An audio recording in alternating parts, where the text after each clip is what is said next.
अस्सलाम वालेकुम बोलीस में खुशामदीद। मैं हूँ गौहर इशरात और मैं हूं सादिया सैमसन। करते हैं आगाज और सबसे पहले आपको बोलवायु की जानिब लिए जाएंगे। आपको बताएं कि पहले वनडे के लिए पाकिस्तान ने टॉस जीता है और पहले फील्ड करने का फैसला किया है। 3 मैचेस की सीरीज का ये पहला वनडे जो कि आज बोलवायु में होगा।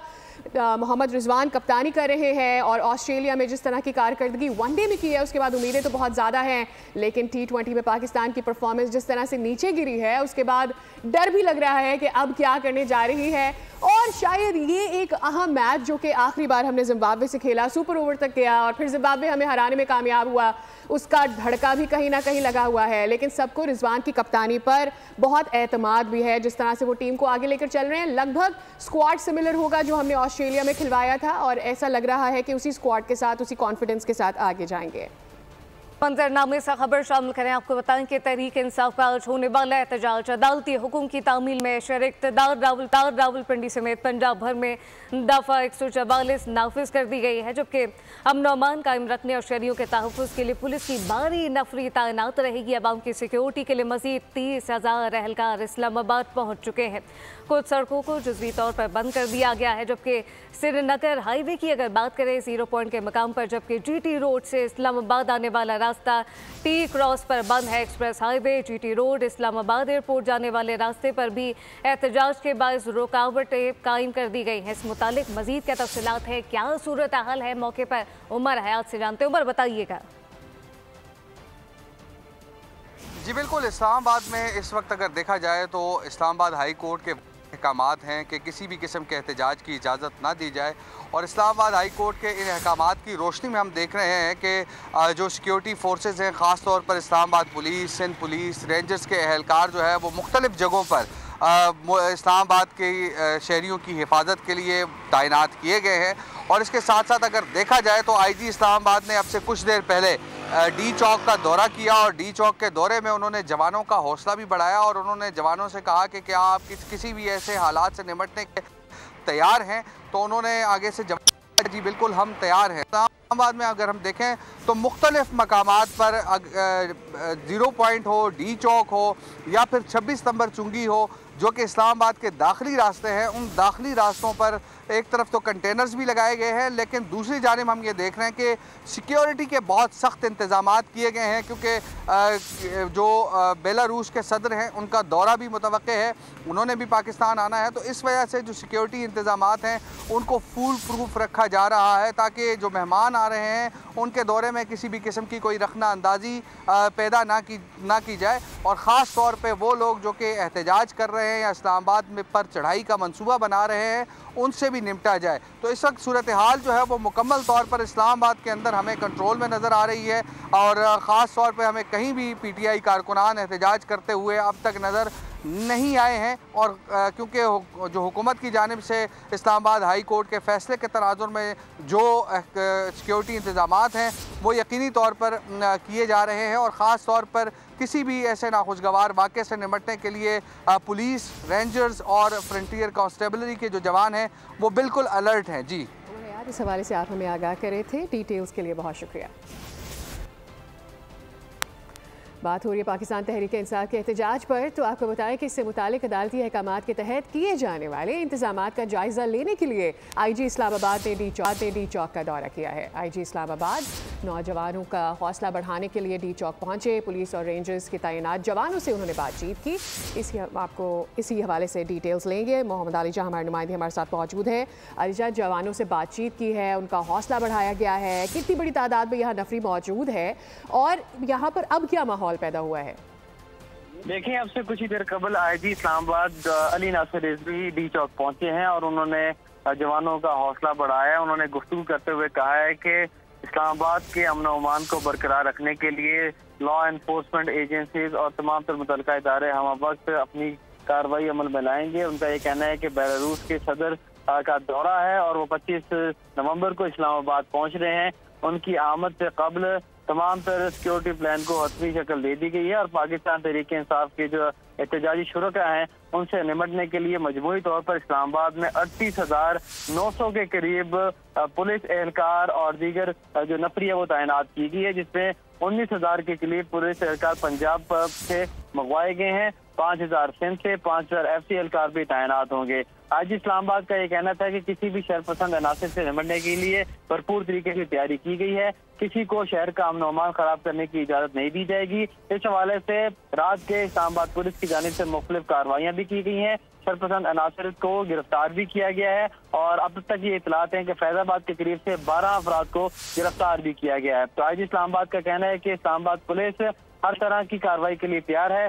शहर के अमन अमान को बरकरार रखा जाएगा। शहर के अंदर हर तरह की कार्रवाई के लिए और हर तरह के इकदाम के लिए तैयार है। मोहम्मद अली जो अपडेट कर रहे थे, आपका शुक्रिया।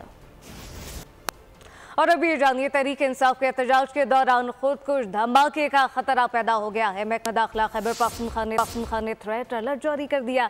अलर्ट में खबरदार किया गया कि खवारिज ने धमाके का मंसूबा बना लिया है। तमाम मुतालिका इदारे दहशतगर्दी से निपटने के लिए हिफाजती इकदाम करें। नेक्टा ने भी दहशतगर्दी का खतरा जाहिर करते हुए अलर्ट जारी किया, जबकि इस खतरे के पेश नज़र इकदाम के लिए chief commissioner Islamabad, IG, chief secretary Gilgit Baltistan और आज़ाद जम्मू कश्मीर को भी मरासला अरसाल कर दिया गया। मरासला अरसाल कर दिया गया है और साथ ही इंटरनेट सर्विस की बंदिश का फैसला हालात देखकर करने का भी बता दिया गया है। तर्जुमान वजारत दाखिला ने कहा है कि जहां सिक्योरिटी खदशात हैं वहां सूरत हाल के मुताबिक इंटरनेट सर्विस बंद होगी। मुल्क में इंटरनेट और मोबाइल सर्विस मामूल के मुताबिक चलती रहेगी। बानी PTI की अहलिया बुशरा बीबी पर थाना सदर ओकाड़ा में भी मुकदमा दर्ज कर दिया गया है, जबकि मुकदमा 298 और दीगर दफात शामिल हैं। मुद्दई ने FIR में वाज़ेह किया कि सोशल मीडिया पर बुशरा बीबी की प्रेस कॉन्फ्रेंस सुनी, जिसमें बुशरा बीबी की जानिब से सऊदी अरब और जनरल रिटायर्ड कमर जावेद बाजवा पर इल्ज़ाम आयद किए गए। बुशरा बीबी ने इल्ज़ाम के जरिए मजहबी मुनाफरत फैलाने की कोशिश की। इससे मुल्क में मजहबी अफरा तफरी फैलने का खदशा है, जबकि पुलिस थाना सदर की जानिब से FIR के इंदराज के बाद तहकीकात शुरू कर दी गई। और अब जान लीजिए कि आज़ा बुखारी क्या तनकीद कर रही है। लाहौर में लोग पुरसकून हैं, छुट्टी मना रहे हैं, जबकि दूसरी तरफ बुशरा बीबी कौम को जागने का कहकर खुद सो गई हैं। आज़मा बुखारी PTI रहनुमाओं को खरी सुना गई। वज़ीर इत्तलात पंजाब ने कहा अली अमीन गंडापुर जितनी जल्दी घर से निकलेंगे उतनी जल्दी वापस लौटेंगे। न्यूज़ कॉन्फ्रेंस में सवाल किया कि दूसरों के बच्चों को इनकलाब के लिए मदऊ करने वाले अपने बच्चे क्यों नहीं लाते। ये भी पूछा कि वज़ीर आला कुरम एजेंसी कब जाएंगे। आज़मा बुखारी ने मज़ीद कहा हमने PTI वर्कर्स और आम शहरियों की ज़िंदगियों को महफूज बनाना है। मरियम नवाज मॉनिटरिंग कर रही हैं। जो है कॉल डे है, साद डे है, जिहाद डे है, मरो मारो डे है, बट जो भी है आपने कहीं कोई जंगजू त्यारे निकले हुए देखे हैं बाहर? आपने कोई तैयारी कहीं देखी है? पंजाब के अंदर 104 MPs हैं कहने को PTI के। सवाल यह है कि कहाँ है जो जंगजू त्यारे जिन्होंने इनकलाब लाना है? वो सारे जो है वो अभी तक सो रहे हैं। हम सारे जो है हम जंगजुओं का इंतजार करें, कोई जंगजू दूर दूर तक नजर ही नहीं आ रहा। कोई भी अफरा तफरी का जो है वो आलम मौजूद नहीं है। सिर्फ और सिर्फ ये तमाशा लगाएंगे वो दहशतगर्द जो KPK की सरहद अबूर करेंगे। नहीं हमारी इनकलाबी बाजी थी बुशरा बाजी, वो भी कौम को जागने का खिताब देके खुद सोई पड़ी हैं। और गंडापुर साहब जो है वो भी अभी तक सो के नहीं उठे हैं। उनकी जो तर्जमान है का भी बयान आया है कि जी उनकी तबीयत खराब है, तो वो जो है इनकलाब रस्ते में रह जाएगा, कहीं इनकलाब में वो शिरकत नहीं कर पाएंगी। और बगावत के सरगना के बच्चे जो है वो भी शिरकत नहीं कर सकते इनकलाब में। मतलब क्या इनकलाब है, आप ये देखें। और अभी जानिए, बुशरा बीबी एहतजाज में शिरकत नहीं करेंगी। रहनुमा तहरीक इंसाफ शेख वकास अकरम का कहना है कि बुशरा बीबी एक घरेलू खातून है, इनका सियासत से कोई ताल्लुक नहीं। बुशरा बीबी ने सिर्फ बानी PTI का पैगाम पहुंचाया। उधर इस्लामाबाद में पाकिस्तान तहरीक इंसाफ के एहतजाज के पेश नज़र PTI और हुकूमती टीमों के दरमियान गुज़िश्ता रोज़ राबते और मुज़ाकरात। राना सनाउल्लाह, मोहसिन नकवी और एक आला सियासी शख्सियत के PTI से राबते हुए हैं। बैरिस्टर गौहर की जानिब से अली अमीन गंडापुर को मुज़ाकरात का मुकम्मल इख्तियार दिया गया है। हुकूमत की जानिब से कशीदगी के खात्मे के लिए संजीदा नुकात पर बहस के लिए मस्बत रवैया का कहा गया है। इस्लामाबाद हाई कोर्ट के हुक्म पर वज़ीर दाखिला सेनेटर मोहसिन नकवी ने मौजूदा सियासी सूरत हाल पर चेयरमैन PTI बैरिस्टर गौहर से राबता किया था और कहा कि हम इस्लामाबाद हाई कोर्ट के हुक्म के पाबंद हैं। किसी जुलूस, धरने या रैली की इजाज़त नहीं दी जा सकती है। अगर तहरीक इंसाफ वाले मुसल्लह जत्थे लाएंगे तो फिर हुकूमत भी इसी तरह का मुकाबला करेगी। वज़ीर दिफा ख्वाजा आसिफ ने दो टोक वाज़े कर दिया, कहा कि अली मीन गंडापुर मंसूबे के तहत लोग मरवाना चाहते हैं, लाशों की सियासत करना चाहते हैं, तो इसे हुकूमत की कमजोरी ना समझ लिया जाए। ख्वाजा आसिफ ने यह भी वाज़े कर दिया कि बुशरा बीबी के बयान से खारजा पॉलिसी को कोई फर्क नहीं पड़ा। बानी पीटीआई मिस कॉलें दे रहे हैं, मगर ये मिस कॉलें 5 साल तक तो नहीं मिलने वाली। गवर्नर सिंध कामरान टिसोरी कहते हैं पीटीआई वाले गोल गोल घूम रहे हैं, जहां से आए हैं वहीं वापस जाएंगे। इनकी बातें जज्बाती हैं और बता रही है कि गेम बस अब आखिरी ओवर में है। उनका कहना था कि बुशरा बीबी के बयान को तो खुद उनके जमात ओन करने को तैयार नहीं है। ये बातें मुल्क की सालमियत के खिलाफ है। मैंने कहा था कि बानी पीटीआई की सियासी कबर इनके अपने खो देंगे, बिल्कुल वैसा हुआ। सेनेटर फैसल वावडा ने समाजी राब्ते की वेबसाइट पर लिखा कि बीबी के खतरनाक बयान के बाद वैसा ही हुआ। अदालती हुक्म के बावजूद कोई आ जाता है तो तौहीन अदालत की कार्रवाई होगी। असम्बली नशस्ती नहीं खोनी पड़ेगी, बल्कि हुकूमत धोबी घाट की तरह धोने के लिए तैयार खड़ी है। हाउस अरेस्ट या फिर मर जेल वाली बात मत भूलिएगा। जिनकी रिहाई हुई इनकी गिरफ्तारी भी हो सकती है, फिर गिला ना करिएगा। वज़ीर आला खैबर पख्तूनख्वा गंडापुर ने मुतालबात की मंजूरी तक डी चौक में रहने का ऐलान कर दिया है। उन्होंने कहा कि तमाम मुतालबात पूरे होने तक कारकुन डी चौक में रहेंगे, हकीकी आज़ादी के लिए हर हद तक जाएंगे। कल पूरे मुल्क के अवाम की मंजिल डी चौक है। शेलिंग और फायरिंग से कोई नुकसान हुआ तो जिम्मेदार वफाकी हुकूमत होगी। वज़ीर इत्तलात अता तारड़ का करारा जवाब खबरदार कर दिया कि जो भी एहतजाज के लिए आएगा गिरफ्तार होगा। किसी को अमन व अमान की सूरत हाल ख़राब करने की इजाज़त नहीं होगी। कहा अगर सरकारी मुलाजिमीन भी आते हैं तो गिरफ्तारी किए जाएंगे। जब भी मुल्क में तरक्की शुरू होती है धरनों से सैबोटाज किया जाता है। इस मरतबा बेलारूस के सदर की आमद के मौके पर एहतजाज की कॉल दे दी गई है। पीटीआई से कोई मुज़ाकरात नहीं हो रहे हैं। हम हर हद तक जाएंगे, ये जंग इंशाल्लाह हम जीतेंगे। एक ही मंजिल है डी चौक। जितनी भी रुकावटें हो आप इसका मुकाबला करना है। उस वक्त तक वहां से नहीं जाना जब तक हमारे मुतालबात पूरे नहीं होंगे। ये एहतजाज नहीं होगा, ये गैर कानूनी है। जो भी इस एहतजाज के लिए आएगा गिरफ्तार होगा। सख्त से सख्त कार्रवाई उसके खिलाफ अमल में लाई जाएगी। इस हुकूमत को वार्निंग दे रहा हूँ, कोई भी नुकसान अगर होगा, किसी का भी नुकसान होगा तो ये हुकूमत उसकी जिम्मेदार हो। वो चाहे सरकारी अफसरान हो KP के इस्तीफा, उनके साथ सख्ती से निपटा जाएगा। किसी को इजाजत नहीं होगी कि वो अमलाक को नुकसान पहुंचाएं। ये अपील है कि जो इनके हुक्म के ऊपर इस तरह का जुल्म और जबर करते हैं, आप हक का साथ दें। आइन के मुताबिक जो आपको जिम्मेदारी दी गई, जिसे आपने हल्फ लिया है, उसके मुताबिक अपना फर्ज पूरा करें। मुकदमात कायम होंगे और गिरफ्तारी अटल है। इस्लामाबाद पुलिस को कोई कंफ्यूजन नहीं है, पंजाब पुलिस को कोई कंफ्यूजन नहीं है। क्लियर हिदायत दे दी गई हैं। अपनी सल्तनत बचाने के लिए पूरा पाकिस्तान बंद कर दिया गया। तर्जुमान KP हुकूमत बैरिस्टर सैफ कहते हैं कि हुकूमत ने इस्लामाबाद सील करके एहतजाज की कामयाबी पर मोहर तस्दीक सब कर दी है। कहा कि वो दरवाजे जो कहते थे कि 50 लोग भी नहीं निकलेंगे, उन्होंने 50 लोगों के खौफ से पंजाब के मोटरवे और शाहराहों को बंद कर दिया। होटल, तालीमी इदारों, हॉस्टल और लारी अड्डे तक बंद कर दिए गए। हुकूमत कुछ भी कर ले, इनका खात्मा यकीनी है।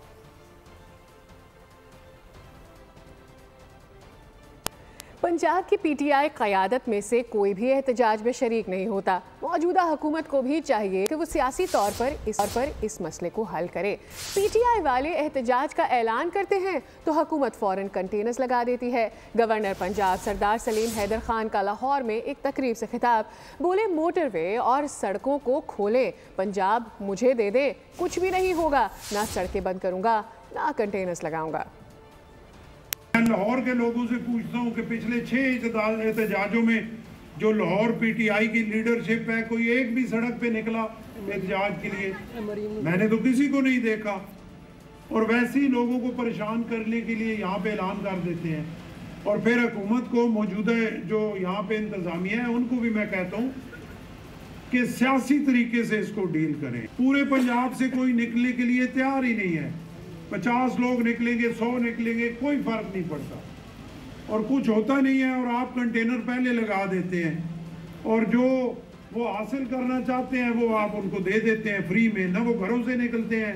मोटरवे को खोला रखें, इन सड़कों को खोला रखें। और मैं ये गारंटी देता हूँ, मैंने कई दफ़ा कहा कि ये पंजाब मेरे हवाले कर दें, अगर ना मैं कोई सड़क बंद करूंगा, ना कोई कंटेनर लगाऊंगा और ना कोई एहतजाज होगा। कराची में अमन व अमान की सूरत हाल के हवाले से आपको आगाह करेंगे, जहां डाकुओं ने रवां साल 107 खानदान उजाड़ दिए हैं। गुज़श्ता रोज़ कत्ल होने वाले सलमान की वालिदा शिद्दत गम से निढाल। इस मुतालिक मजीद क्या तफसीलात हैं, खुर्रम गुलजार से जानते हैं जो मकतूल की वालिदा के हमरा मौजूद है। जी खुर्रम। हम घर में मौजूद हैं जहां डाकुओं ने इस घर के जीते जागते चिराग को कत्ल कर दिया। गुज़श्ता रोज़ ये वाक़या पेश आया जब नॉर्थ नाज़माबाद 5 स्टार चौरंगी के करीब जो है वो फायरिंग की गई और सलमान जो है जो कि अपने दोस्त के साथ मोटरसाइकिल पर सवार था, उसे डाकुओं ने लूट मार के दौरान मज़ाहमत करने पर कत्ल किया। जो मकतूल सलमान है उसकी वालदा हमारे साथ मौजूद हैं जो कि इंतहाई शदीद गम में है। सबसे लाडला बेटा था, सबसे छोटा बेटा था। छोटे छोटे बच्चों को मैंने अपनी पूरी ज़िंदगी ख़राब करके पाले थे, आज मेरे बच्चे को दुश्मन खा गई। हुकूमत क्या कर रही है, क्या कर रही है पुलिस? कितने बच्चे हैं आपके? बच्चे कितने? 3 बच्चे। मकतूल सलमान घर का जो है वो वाहिद कफील भी था और सबसे छोटा और सबसे लाडला था। अहले खाना का यही मुतालबा है कि जो मकतूल सलमान के कातिल हैं उनको जल्द से जल्द गिरफ्तार करके करार वाक़ई सज़ा दी जाए। जी खुर्रम, बहुत शुक्रिया। और बदलते मौसम और स्मॉग की मुज़र असरात का जिक्र करें। आपको बताएं कि मुल्तान में धूप निकलने से स्मॉग की शिद्दत में कमी तो आ गई है, ताहम मौसम अभी भी मुकम्मल तौर पर साफ नहीं हुआ। ऐसे क्या वामिल है जो स्मॉग का बाइस बन रहे हैं? तफसीलात क्या हैं, मुल्तान से ताहिर खान से जानते। जी ताहिर। गुज़िश्ता 3-4 रोज़ से धूप निकलने के बाद से स्मोक की शिद्दत में बतदरीज कमी आ रही है। इस वक्त भी अगर बात करें तो एयर क्वालिटी इंडेक्स 250 के करीब है और इसके साथ साथ बात करें हुकूमती जो हिकमत अमली है उसके हिसाब से जो जिस तरह काम होना चाहिए था वो उस तरह नहीं हुआ। मजबूत हिकमत अमली बनानी पड़ेगी स्मोक फ्री करने के लिए। मुल्तान और उसके दीगर मज़ाफ़ाती जो इलाके हैं वहाँ से इसके साथ साथ जो कूड़े को आग लगाने का जो सूरत हाल है वो अभी भी जारी है। मार्केटों को रात 10 बजे बंद करवाया जाता है, ताहम कुछ मकामात पर शहर के मार्केटें 10 बजे के बाद तक भी खुली रहती हैं और उसके बाद उनको जुर्माने भी किए जा रहे हैं। इसके साथ साथ शहरियों को ये कहना है कि मजबूत हिकमत अमली बनानी होगी जिससे मुल्तान शहर और मज़ाफ़ाती जो इलाके हैं उसको स्मोक फ्री बनाया जा सकेगा। जी शुक्रिया ताहिर खान। रुक करते हैं बालाई इलाकों का। गिलगित बल्तिस्तान में सर्दी बढ़ गई है। सुबह और शाम के औकात में शदीद सर्दी रहती है। अगले हफ्ते से बारिश और बर्फबारी की पेशगोई भी की गई है। गिलगित बल्तिस्तान के मौसम का अहवाल जानते हैं बोल न्यूज़ के नुमाइंदे नदीम खान से। बिल्कुल, गिलगित बल्तिस्तान इन दिनों शदीद सर्दी के लपेट में है और गिलगित बल्तिस्तान के बालाई इलाकों समेत मैदानी इलाकों में सुबह और शाम के औकात में शदीद सर्दी की लहर जो है वो बरकरार रहती है। इस वक्त हम दरियाए गिलगित के किनारे मौजूद हैं और शदीद सर्दी का अंदाज़ा इस बात से लगाया जा सकता है कि दरियाए गिलगित की सतह जो है वो मुसलसल कम हो रही है क्योंकि बालाई इलाकों में पानी मुंजमद होना शुरू हो चुका है। आज गिलगित शहर का जो मौसम है वो जुज़वी अब्र आलूद है। बालाई इलाकों के पहाड़ों पर हल्के बादल छाए हुए हैं और बूंदाबांदी का सिलसिला जो है वो जारी है। महकमा मौसमियात के मुताबिक अगले हफ्ते से जो है बारिशों का नया सिलसिला शुरू होगा जिसके बाद से सर्दी की शिद्दत में मजीद इजाफा होने का इम्कान है। अब ये जानिए, शहर कायद की टूटी फूटी सड़कों के बाज़ कराची के शहरी अजियत से दो चार हो गए हैं, वहीं मुख्तलिफ बीमारियाँ पैदा होने का खदशा भी अब बढ़ गया है। देखिए, कराची की सड़कों के हवाले से हम आए दिन बात करते रहते हैं कि उनकी जो नागफ्तबा हालत है उसे जो है वो कुछ ही तौर पर जो है वो सही किया जा भी रहा है और जहाँ सड़कों की हालत बहुत ज़्यादा ख़राब है वहाँ के पुरशान हाल ही नहीं है इस शहर के रहने वालों का। मैं इस वक्त रिपोर्ट कर रहा हूँ नाता खान ब्रिज से और पहले मैं आपको ये बता दूँ, ये जो दीवार बनाई गई है ये पूरी दीवार अगर ये मेरे दूर तक तो इसका एक बहुत बड़ा हिस्सा जो है वो गिर गया था और उसको हमने रिपोर्ट किया था बोल न्यूज़ पर। उसके बाद इंतज़ामिया ना सिर्फ जागी और ये पूरी दीवार जो है इसको बना दिया गया है, तो ये एक पॉजिटिव चेंज है। अब हम चलते हैं कराची के उस ट्रैक के ऊपर कि जहाँ वहाँ भी कराची के शहरी रहते ज़रूर हैं लेकिन वो किन मसाइल से दो चार है सड़क के हवाले से, कितनी मनो मट्टी वो मुँह में फाँक रहे हैं। आइए जरा वहाँ चलते हैं और उनको जानते हैं हालात। अब हम मौजूद हैं मलिर हॉल के रोड ने को दिखाया कि एक एरिया कराची का ऐसा था कि जहाँ रोड बड़ी थी, ट्रैफिक रवा दवा था। अब मलिर हॉल का जो रोड है थोड़ा सा हालत जार, आप गाड़ी भी आप देख रहे हैं लड़खड़ाती हुई लहलाती हुई जो है वो गुजर रही है, मोटरसाइकिल मट्टियाँ फाँक रहे हैं। थोड़ा सा कब से ये हालत ज़ार है, क्या कहेंगे? मैं तो यहाँ पे ये 2 साल से इसको देख रहा हूँ ना यहाँ पे, तो इस पे आप अभी तो माशाल्लाह पानी अभी ख़त्म हुआ है कल, लेकिन यहाँ पे कल नहीं परसों तो इतना पानी था जैसे समुद्र। यहाँ से तकरीबन 4 किलोमीटर तक ये रोड ख़राब है, पहली बात हुई है। उसके अलावा हर जगह पे खड्डे हैं, इनके खड्डे बने हुए हैं जहाँ पर ये गंदा पानी जमा होता है। कुछ भी नहीं हो सकता, आपके सामने ही है जैसा भी है। और इस रोड का अभी तक हम कहीं बचपन से थे, जब से ऐसी रोड देख रहे हो, ये ऊपर से ट्रैफिक जाम, इतना सिक्योरिटी के मसाइल, बहुत ज़्यादा मसाइल हैं और लोगों का यही कहना है कि जो है वो इस सूरत हाल से निपटने के लिए इक़दाम किए जाएँ। ये मट्टी खा के और गर्दो गुबार के ज़रिए ऐसी सूरत हाल ना हो सके। आइए चलते हैं अब एक दूसरे ट्रैक के ऊपर। आइए, मैं इस वक्त मौजूद हूँ अब जो है वो शाह फैसल के रोड पे, जो कि शामा शॉपिंग सेंटर के बिल्कुल साथ ही है। लेकिन सूरत हाल ये है, गर्दो गुबार मनो मिट्टी जो है वो यहाँ के शहरी ऐसे हर गुजरने वाला जो मुसाफिर है वो फाँक रहा है। लेकिन कोई इंतजामिया जो कि टाउन ऑफिस भी सामने है और ये उसकी नाइली है कि वो अब तक इस रोड के ट्रैक को मुकम्मल तौर पर बना नहीं सकी है। एक शहरी मेरे साथ है। सर, क्या कहेंगे, ये जो मनो मिट्टी आपके अंदर जा रही है, क्या कहेंगे? ऐसे तो 100 बीमारियाँ हो रही है, ठीक है ना। दूसरा गर्द गुबार से नज़ला, खांसी, जुकाम, पहले लोग जो है ना बड़े परेशान। और ये रोड तो कभी मेरे ख्याल से 6 महीने हो गए इस तरह है दोनों साइड के। ना तो यहाँ का नाजिम कोई बोल रहा है, ना वजीर आला साहब बोल रहे हैं, ना कोई वजीर आ रहा है। बल्दिया के जो वजीर हैं सईद गनी साहब से गुजारिश है कि वो आएँ और यहाँ देखें मुसलसल मिट्टी है। ये देख रहे हैं कि कितने मरेंगे, कितने जिंदा रहेंगे, उसके बाद कुछ होगा तो होगा। इंतजामिया सुनने को तैयार नहीं है, शहरी चीख रहे हैं, बिलबिला रहे हैं, बहुत ज़्यादा जो है वो बीमारियों का शिकार भी हो रहे हैं। इसके बावजूद भी कोई देखने और सुनने वाला नहीं है। उनका यही मुतालबा है कि खुदारा जो सड़कें गर्दो गुबार से भरी हुई हैं, जहाँ गड्ढे हैं, उनको बनाया जाए सरेनो, ताकि शहरियों को गुजरने में आसानी हो और जो वो मनो मिट्टी खा रहे हैं वो ना खाएं। जी, कराची की टूटी फूटी सड़कों पर कफील अहमद की खुसूसी रिपोर्ट आपने मुलाहिज़ा की। आगे बढ़ते हैं। अभी आपको बता रहे हैं कि मुल्की तरक्की और खुशहाली के मोदी सरकार के दावे हवा हो गए। हुकूमती दावों की पोल पट्टी खुल गई। भारत के नौजवानों में मायूसी का ग्राफ बुलंद हो रहा है। भारत के नौजवानों में बैरून मुल्क मुलाजमत ही का रुझान परवान नहीं चढ़ रहा, बल्कि वो भारतीय शहरियत छोड़कर दूसरे किसी मुल्क की शहरियत के हुसूल के लिए कोशिशों में हैं।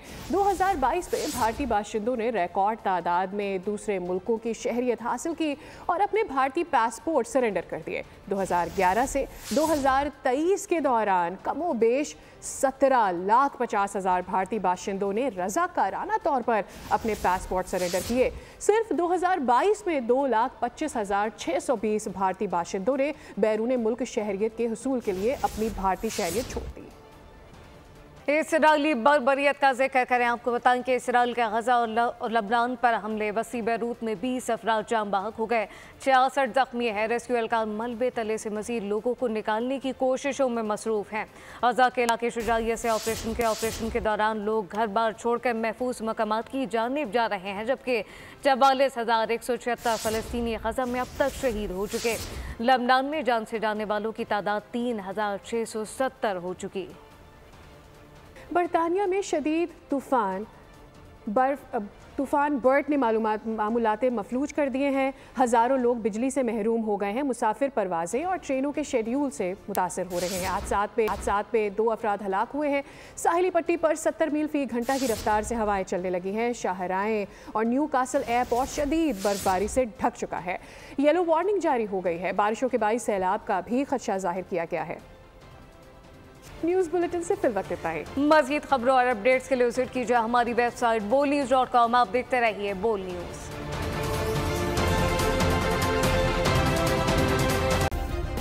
सब्सक्राइब करें और बेल दबाएं ताकि कोई खबर रह न जाए।